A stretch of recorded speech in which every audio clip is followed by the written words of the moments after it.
प्यारे विद्यार्थियों नमस्कार। स्वागत है आप सभी का आपके अपने चैनल गोल्डन पाठशाला में। दोस्तों, राष्ट्रीय आय एवं योग्यता आधारित छात्रवृत्ति परीक्षा के लिए आज की वीडियो में सामाजिक अध्ययन का रियल प्रश्न पत्र सॉल्व करेंगे।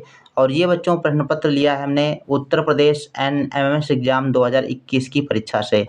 तो प्यारे बच्चों, पिछले वर्षों के प्रश्न पत्र से सेम टू सेम प्रश्न आपके आ जाते हैं, तो इसलिए आपको ओल्ड पेपर पढ़ने बहुत ही ज़रूरी हैं। और इस दृष्टि से हमने जो है 2020, 2021 और 2022 के प्रश्नों को लगभग सॉल्व करा दिया है। अगर आपने अभी तक प्लेलिस्ट नहीं देखी है तो हमने आज एक वीडियो आप सभी को दिया था जिसमें हमने प्लेलिस्ट से कैसे तैयारी करें और कैसे अपनी तैयारी को बेहतर कर सकते हैं, इस पर हमने एक वीडियो बनाया था, उसको आप ज़रूर देखें। और आज की वीडियो में सामाजिक अध्ययन के प्रश्नों को सॉल्व करेंगे। आप सभी लोग वीडियो को लास्ट तक ज़रूर देखिएगा। तो प्यारे बच्चों, एक बार अपने दोस्तों के साथ वीडियो को शेयर कर दीजिए। और पिछली वीडियो में हमने जो है विज्ञान के प्रश्नों को सॉल्व कर दिया था, तो अगर आपने विज्ञान का वीडियो नहीं देखा तो आप उसको ज़रूर देखें, बहुत ही इम्पोर्टेंट क्लास है। तो आज की वीडियो में 35 प्रश्नों में से आपके कितने क्वेश्चन सही होते हैं, लास्ट में आप लोग कमेंट जरूर कीजिएगा। तो 126 नंबर प्रश्न है बच्चों, गौतम बुद्ध का जन्म कहाँ हुआ था? पाटलिपुत्र, वैशाली, लुम्बिनी या गया? तो गौतम बुद्ध यानी बौद्ध धर्म और जैन धर्म से संबंधित एक प्रश्न आपके आते ही आते हैं, एक या दो प्रश्न आपके जरूर आएंगे। तो गौतम बुद्ध का जन्म बच्चों हुआ था लुम्बिनी में। ऑप्शन नंबर 3 इसका सही जवाब है। अगर पूछा जाए कब हुआ था तो 563 ईसा पूर्व में हुआ था।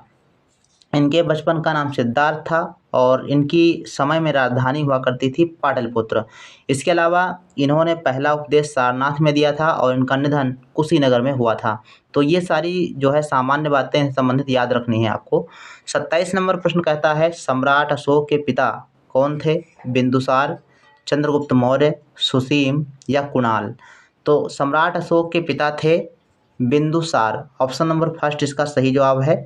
जिन बच्चों ने ऑप्शन नंबर 1 दिया है उनका बिल्कुल राइट आंसर है।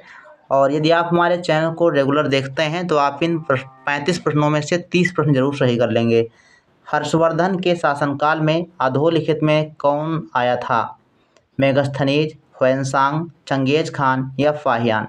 तो हर्षवर्धन के शासनकाल में हुएनसांग भारत आया था। और ये हुएनसांग जो था इन्होंने सी यू की नामक ग्रंथ की रचना की थी और यह जो है लगभग 15 से 16 वर्ष हर्षवर्धन के दरबार में रहा था। 129 नंबर प्रश्न है, मध्यकालीन भारत की प्रथम महिला शासिका कौन थी? नूरजहां, अहिल्याबाई होलकर, झांसी की रानी या रजिया सुल्तान? तो मध्यकालीन भारत की प्रथम महिला शासिका थी रजिया सुल्तान। और ये सबसे ज़्यादा प्रश्न बच्चों पूछा जाने वाला प्रश्न है, तो काफ़ी इंपॉर्टेंट है, आप इसको जरूर याद रखिएगा। 130 नंबर प्रश्न है, पानीपत का प्रथम युद्ध कब लड़ा गया था? 1526, 1556, 1576 या 1595?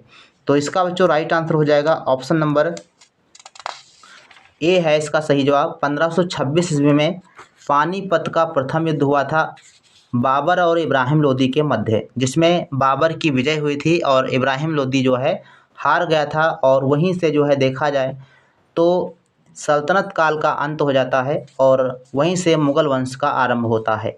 31 नंबर बच्चों प्रश्न दिया गया है, दीन-ए-इलाही की स्थापना किसने की थी? बाबर, हुमायूं, अकबर या जहांगीर?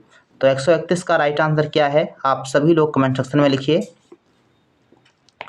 इसका बच्चों सही जवाब हो जाएगा ऑप्शन नंबर सी, यानी 3rd ऑप्शन सही है। अकबर ने दीन-ए-इलाही जो है धर्म की स्थापना की थी। और कब की थी? तो 1582 ईस्वी में दीन-ए-इलाही की स्थापना की गई थी।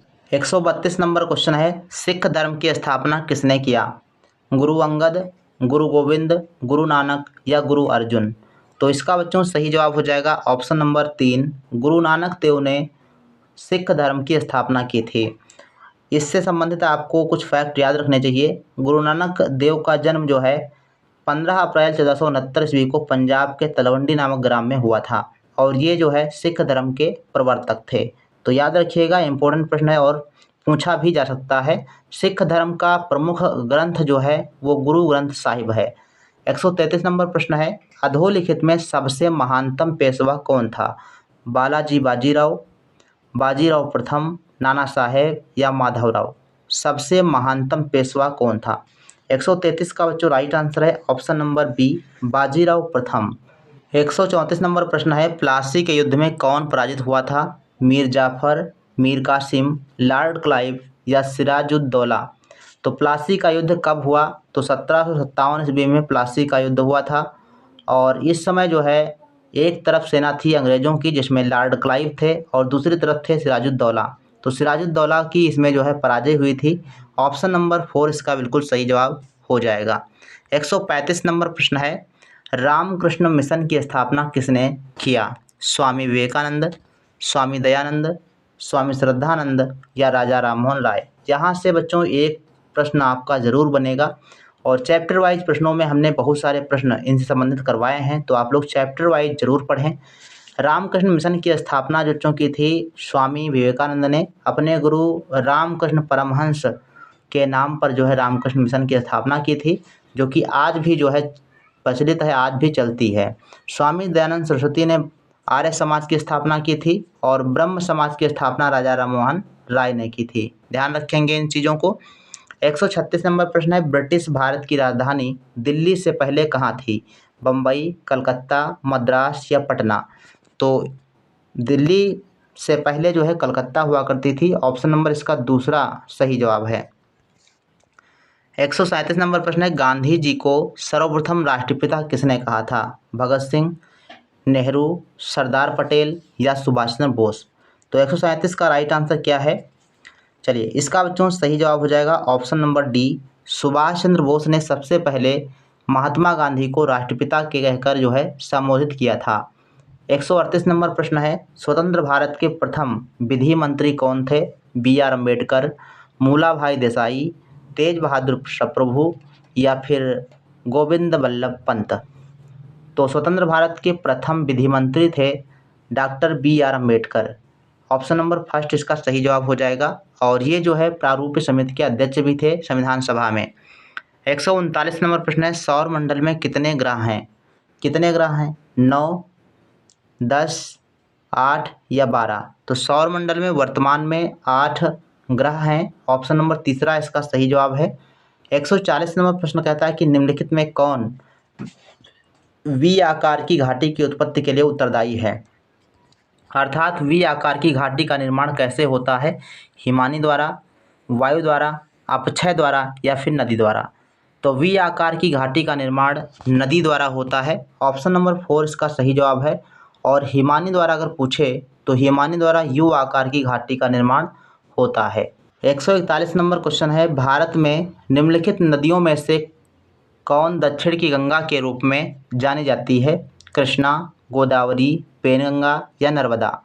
तो इसका बच्चों राइट आंसर हो जाएगा ऑप्शन नंबर 2, गोदावरी को दक्षिण की गंगा के नाम से जाना जाता है। 142 नंबर प्रश्न है बच्चों, निम्नलिखित में से कौन भारत में सुंदर वन के रूप में जाना जाता है? कोड़धारी वन, पर्वतीय वन, घास के मैदान या मैंग्रोव वन? तो मैंग्रोव वन और सुंदर वन से संबंधित एक प्रश्न आपका हर वर्ष पूछा जाता है। तो इसका बच्चों राइट आंसर है option number 4, mangrove one. 143 number प्रश्न है, कपास की खेती के लिए सबसे उपयुक्त मिट्टी कौन सी है? जलोढ़, लाल मिट्टी, लैटराइट मिट्टी या काली मिट्टी? तो कपास की खेती के लिए सबसे उत्तम मिट्टी बच्चों है काली। ऑप्शन नंबर इसका 4 बिल्कुल सही जवाब है। और काली मिट्टी पाई जाती है बच्चों गुजरात, मध्य प्रदेश, महाराष्ट्र के क्षेत्रों में काली मृदा पाई जाती है और वहाँ पर कपास की खेती बहुत ही अच्छी होती है। 144 नंबर प्रश्न है, निम्नलिखित में से कौन परंपरागत ऊर्जा का स्रोत नहीं है? अर्थात जो परंपरागत स्रोत नहीं है उसको टिक करना है। जल विद्युत, पेट्रोलियम, प्राकृतिक गैस, कोयला? तो इसमें आपका राइट आंसर हो जाएगा ऑप्शन नंबर फर्स्ट, जल विद्युत जो है ये परंपरागत ऊर्जा का स्रोत नहीं है।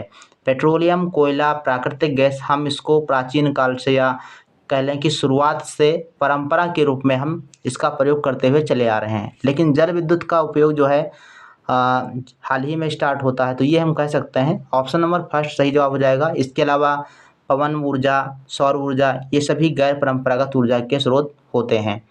145 नंबर प्रश्न है, नागार्जुन सागर परियोजना स्थित है महानदी पर, कृष्णा नदी पर, कावेरी नदी पर या गोदावरी नदी पर? तो इसका बच्चों राइट आंसर हो जाएगा ऑप्शन नंबर सेकंड, कृष्णा नदी पर नागार्जुन सागर परियोजना स्थित है। तो नागार्जुन अर्जुन के दोस्त थे कृष्ण, और कृष्ण साथ में रहेंगे अर्जुन के, तो नागार्जुन कृष्णा नदी पर है, ध्यान रखेंगे इसको। 46 नंबर प्रश्न है, दिन और रात बराबर होते हैं। यहाँ पर डेट दी गई है, किस डेट में दिन और रात जो है बराबर होते हैं। तो इसका बच्चों राइट आंसर हो जाएगा ऑप्शन नंबर ए, 21 मार्च और 23 सितंबर को पृथ्वी की भूमध्य रेखा बिल्कुल सूर्य के सामने पड़ती है, इसलिए दिन और रात जो है बराबर होते हैं। तो ऑप्शन नंबर इसका फर्स्ट बच्चों सही जवाब हो जाएगा। 21 मार्च और 23 सितंबर को दिन और रात क्या होते हैं, बराबर होते हैं। 47 नंबर प्रश्न है, निम्न में से कौन गर्म जलधारा है, लेब्राडोर, कनारी, गल्फ स्ट्रीम या बेंगुला। तो जो गल्फ स्ट्रीम है ये गर्म जलधारा है। स्ट्रीम माने क्या होता है, भाप, और भाप कैसी होती है, गर्म होती है, तो गल्फ स्ट्रीम गर्म जलधारा है। 148 नंबर प्रश्न है, भारतीय जनगणना 2011 के अनुसार निम्नलिखित में से किस राज्य की जनसंख्या का घनत्व सर्वाधिक है, पश्चिम बंगाल, उत्तर प्रदेश, बिहार या केरल। तो 148 का राइट आंसर है ऑप्शन नंबर सी, बिहार का जो जनसंख्या घनत्व है वो सर्वाधिक है। ऑप्शन नंबर 3 इसका सही जवाब हो जाएगा। 149 नंबर प्रश्न है, निम्न में से कौन खरीफ की फसल है, सरसों, गेहूं, मटर या धान। तो खरीफ की फसलें जो धान के साथ में बोई जाने वाली फसलें हैं वो खरीफ की फसलें होती हैं। जैसे हम कह लें धान, ज्वार, बाजरा और मक्का भी आपका आ जाता है। इसके अलावा उड़द जो है ये खरीफ की फसल में आती है, मूंगफली आती है। इसके अलावा अगर हम गेहूं, सरसों, मटर की बात करें तो ये रबी की फसलें होती हैं। 150 नंबर प्रश्न है, दक्षिणी अमेरिका एवं अफ्रीका महाद्वीपों के मध्य स्थित महासागर का नाम क्या है। तो दक्षिणी अमेरिका एवं अफ्रीका महाद्वीपों के मध्य जो स्थित महासागर है उसका नाम है दक्षिणी अटलांटिक महासागर। ऑप्शन नंबर फर्स्ट इसका बच्चों सही जवाब हो जाएगा। नेक्स्ट क्वेश्चन है 151 नंबर, भारत का राष्ट्रीय पुष्प कौन सा है। ये तो क्वेश्चन आप सभी को आता होगा। भारत का राष्ट्रीय पुष्प है कमल। ऑप्शन नंबर दूसरा इसका बिल्कुल सही जवाब हो जाएगा। 152 नंबर प्रश्न है, भारत के राष्ट्रपति कौन है, रामनाथ कोविंद, एम वेंकैया नायडू, प्रतिभा पाटिल, लाल कृष्ण आडवाणी। तो भारत के राष्ट्रपति जिस समय ये पेपर हुआ था 2021 का प्रश्न पत्र है, हमने आपको बताया उस समय रामनाथ कोविंद हुआ करते थे। लेकिन वर्तमान में कौन है, वर्तमान में है द्रौपदी मुर्मू। तो आप वर्तमान में कौन क्या है इसके बारे में सामान्य जानकारी रखिए, यानी वर्तमान में कौन क्या, प्रधानमंत्री कौन है, वित्त मंत्री कौन है, उपराष्ट्रपति कौन है, राष्ट्रपति कौन है। तो ऐसे प्रश्नों को आपको पढ़ना पड़ेगा। एक प्रश्न आपका बन सकता है तो इसको आप सामान्य ज्ञान की तरह याद कर लें। हालांकि हम इससे संबंधित प्रश्न आप सभी को देंगे, 2 वीडियो यहाँ से रहेंगे उत्तर प्रदेश स्पेशल से संबंधित। भारतीय संविधान में कितनी अनुसूचियाँ हैं, 9, 10, 11 या 12। तो वर्तमान में देखा जाए तो भारतीय संविधान में 12 अनुसूचियाँ हैं। ऑप्शन नंबर 4 इसका सही है। 54 नंबर प्रश्न है, निम्नलिखित में से कौन सी भाषा संविधान की 8वीं अनुसूची में नहीं है। अब यहाँ से कई प्रश्न आपके बन रहे हैं कि भारतीय संविधान की किस अनुसूची में भाषा का उल्लेख किया गया है। तो 8वीं अनुसूची में किया गया है। अब 8वीं अनुसूची में कितनी भाषाएं जो है जोड़ी गई हैं, तो 22 भाषाएं जोड़ी गई हैं। और कौन सी भाषा नहीं है, तो ये बच्चों भोजपुरी हो जाएगी। ऑप्शन नंबर 3 इसका बिल्कुल राइट आंसर है। इसके अलावा अंग्रेजी भी 22 भाषाओं में शामिल नहीं है। 155 नंबर प्रश्न है, भारतीय संविधान कब लागू हुआ, 23 जनवरी 1950, 26 जनवरी 1950, 15 अगस्त 1947 या 14 नवंबर 1949। तो भारतीय संविधान 26 जनवरी 1950 को लागू हुआ था। ऑप्शन नंबर 2 इसका बिल्कुल राइट आंसर है।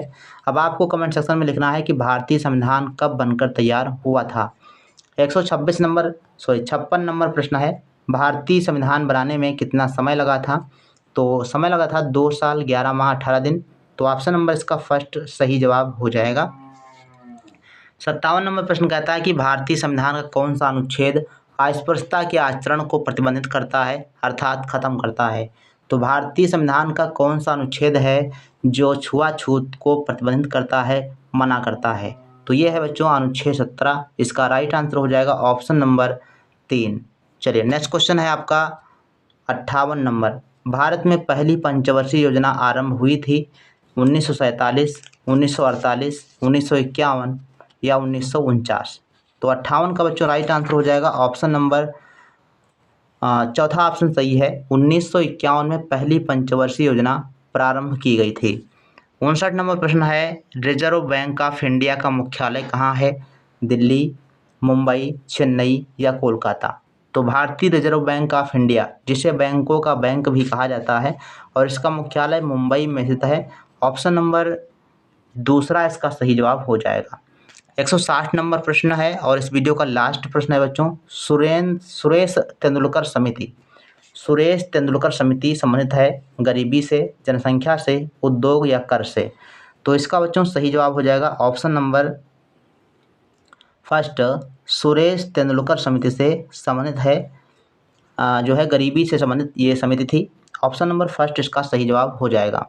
तो ये बच्चों कुछ प्रश्न थे, 35 प्रश्न जो सामाजिक विज्ञान से संबंधित थे, और ये प्रश्न बच्चों 2021 की परीक्षा में आए हुए थे। तो सेम इसी पैटर्न पर आधारित आपका प्रश्न पत्र आएगा, और यदि आपको इन प्रश्नों के आंसर आते होंगे तो आप परीक्षा हाल में बहुत ही अच्छा महसूस करेंगे, आपको यहाँ से प्रश्न देखने को मिलेंगे। तो ईमानदारी से आप लोग बताइएगा कितने क्वेश्चन आपके सही हुए हैं।